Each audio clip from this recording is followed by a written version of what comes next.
Igagalang na rin ng kanyang kapwa-senador si Senador Miriam Defensor Santiago sa kanyang banta na haharangin nito ang kumpirmasyon sa Commission on Appointments ng mga gabineteng inimbitahan at hindi dumalo sa kanyang investigasyon laban kay dating DILG Undersecretary Rico Puno. Magugunit ang kabilang sa inimbitahan at hindi dumalo sa pagdinig ng senadora noong Biyernes ay si incoming DILG Secretary Mar Rojas, kung saan nakatakda ang kanyang kumpirmasyon sa darating na araw ng Miyerkules, September 19. Maliban kay Rojas, kabilang din sina Justice Secretary Laila de Lima at DNR Secretary Ramon Paje sa hindi dumalo sa pagdinig na kapwa hindi pa isinasalang sa kumpirmasyon ng makapangyarihang lupon.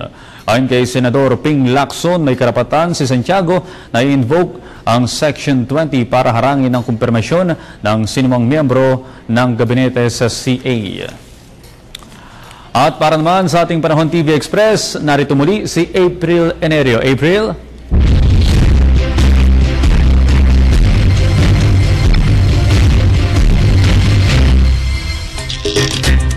Yes, Audrey, umiiral pa rin ang hanging habagat na patuloy na makakaapekto sa Southern Luzon at Visayas. Kaya sa lagay ng panahon ngayong araw, makaranas ng paminsan-minsang pag-ulan ang Mimaropa, Bicol Region at Western Visayas. Ganyan din ang mararanasan nating panahon dito sa Metro Manila na occasional light to moderate rains and thunderstorms. Ang natitirang bahagi ng bansa ay makaranas lamang ng mga dagli ang pag-ulan at pagkidlat, pagkulog lalo na sa dakong hapon o gabi. Sa iba pang balita, bagamat patuloy nang lumalayo sa ating Parsi Bagyong Karen, isang panibagong low pressure area na naman ang binabantayan natin ngayong araw. Kaninang alas 2 na madaling araw ay namata nito sa layong 400 kilometers sa hilagang-silangan ng Basco, Batanes. Ayon kay Pag-asa weather forecaster Nicos Peñaranda, ay mataas naman ang tsansa nitong mag-dissipate o malusaw sa mga susunod na araw. Paalala, nakataas din po ang gale warning natin sa northern seaboards ng Northern Luzon. Kaya inabisuhan ang mga mangingisda ng mga baybayin ng Ilocos Norte, Cagayan at Isabela na huwag munang pumalaot dahil sa malalaking alon na dulot nga ng papalayong si Bagyong Karen. Narito naman ang pagtaya ng panahon sa mga pangunahing lungsod ng bansa.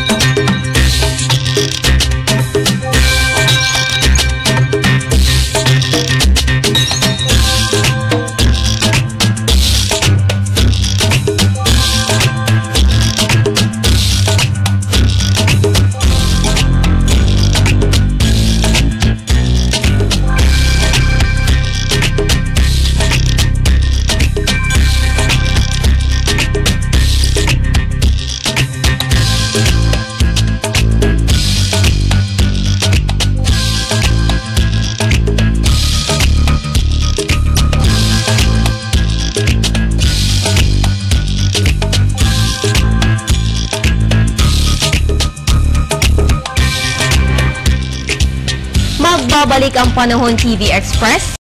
Sa iba pang balita, mas pinaigting pa ng Manila Police District ang seguridad sa paligid ng US Embassy sa Roxas Boulevard sa Maynila. Ito'y sa harap ng umiigting na protesta laban sa Amerika kaugnay ng anti-Muslim film na dinirect ng isang Amerikano. Maaga pa lang ay marami ng mga mobile patrol car ng MPD ang nakastandby sa harap ng embahada bukod pa sa mga regular security personnel nito.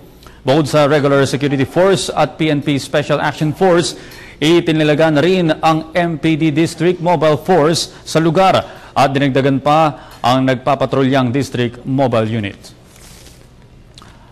At yan po naman ang aming mga nakalap na balita at impormasyon. Ako po si Audrey Goriseta.